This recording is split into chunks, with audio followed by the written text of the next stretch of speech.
Hi everybody, I'm Nicole. I'm Eli. And I'm Jason. And we're the Yahoo and the Torah YouTube channel. And we're doing something a little bit different for you guys today because there's something that's very, very, very important to all of us and something that's very, very important to our Creator.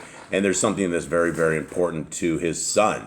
And that is obedience. That is staying in line and staying on the kingdom path. And since we had an odd day today, we thought we would go over a couple things here. And we would go over one of the coolest chapters that are ever out there. One of the very best chapters anywhere, right? Psalms 119 is all about the greatest things that you could ever experience in your life, which is the Torah. Now, when I say the Torah, I'm talking about Genesis, Exodus, Leviticus, Numbers, and Deuteronomy. There's no other books out there. That is what our law is comprised of. That is everything that we have, and if we take away or add to it, then we're actually breaking that Torah. And so let's read a little bit of what King David says about the Torah. Eli, how about you begin with this? And first of all, Nicole, you're doing in Sefer? I went to Sefer, Okay. So we were all on the same, so it made one. sense. All right, so let's go through it. Here we go. Blessed are the undefiled in the way, who walk in the Torah of Yahuwah. Blessed are they that guard his testimonies and that seek him with the whole heart.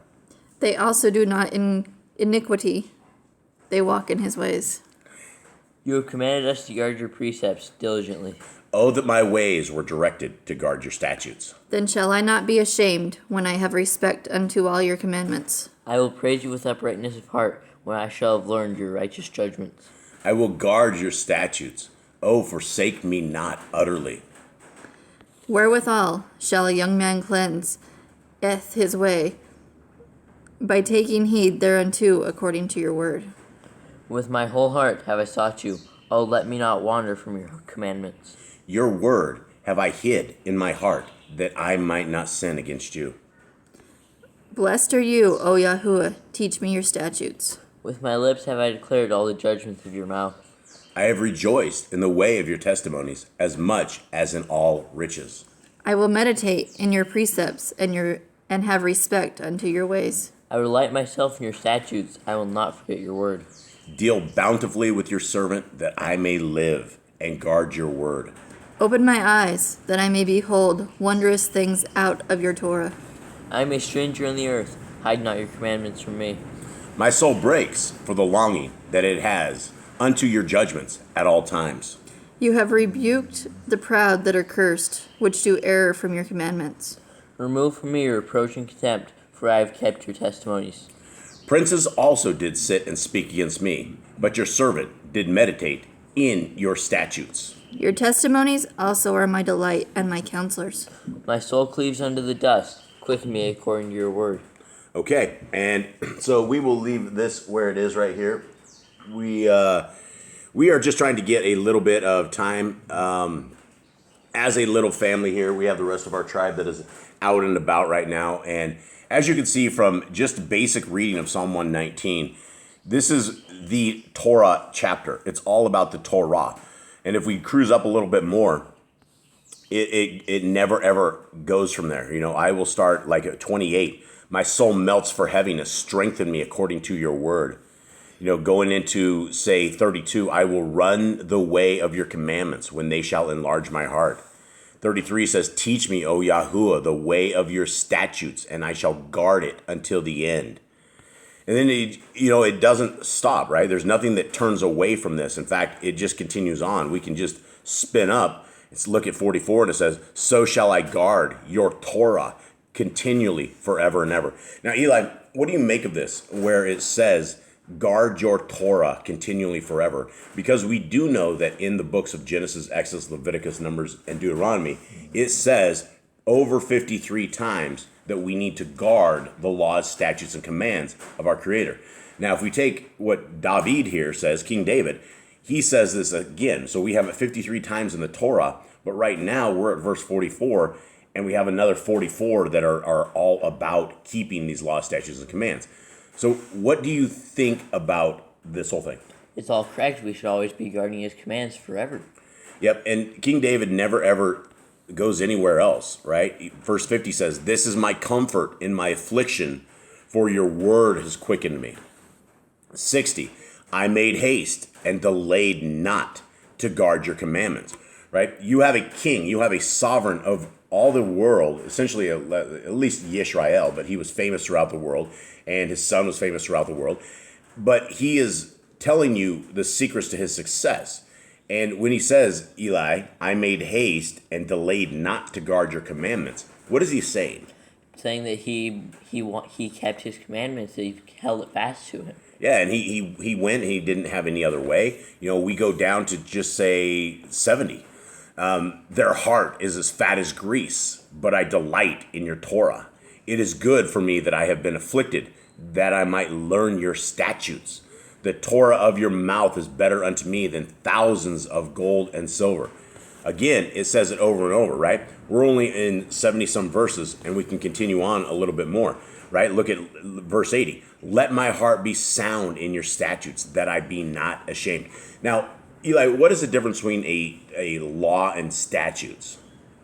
I think statutes more like a declaration or something. Yeah, declaration. So we have laws, statutes, and commandments, and we have the laws of our Creator are things that are you must do this, don't drink the blood, don't look at your children naked, all these kind of things. Then we have statutes, and we also have judgments, and the statutes are things that we need to keep and that we need to have on our heart, mind, and soul.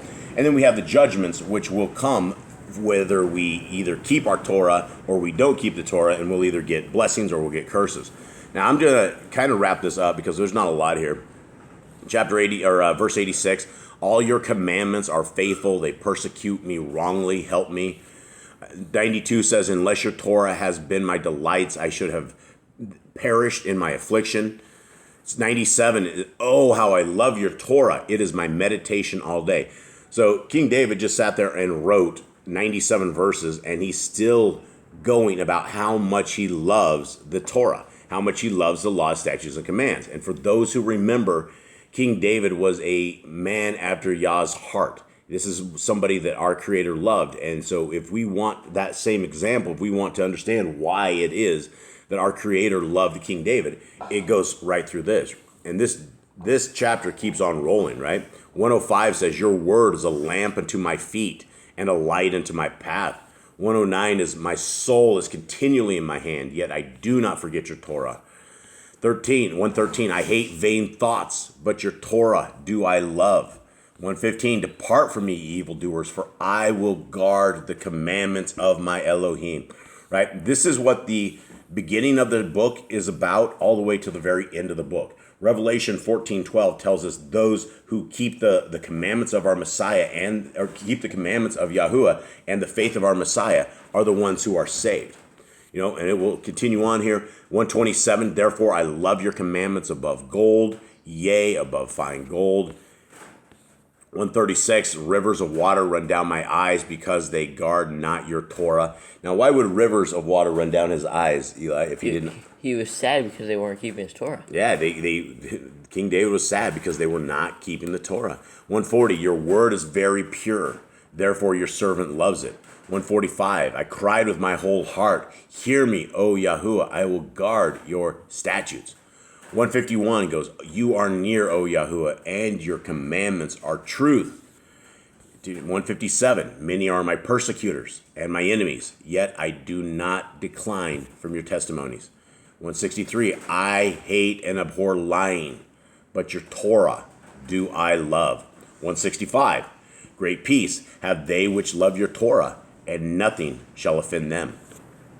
Okay, Eli, we made it all the way to the end. 176, last verse of this says, I have gone astray like a lost sheep. Seek your servant, for I do not forget your commandments. Okay, what are your thoughts on this? This is how we all should be. We should all be loving his commandments and thinking about them all day long. Mr. Cole, do you have anything to put on this? No. Nothing at all?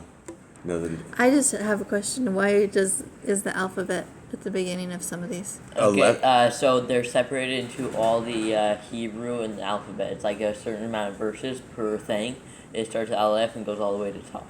I know. So does that explain what each one of those means is what I'm wondering? Or I think it's just separated. Yeah, or they just put it in there just because it's just, okay. Yeah, I don't think there's anything. Maybe there's something more groovier. I don't know.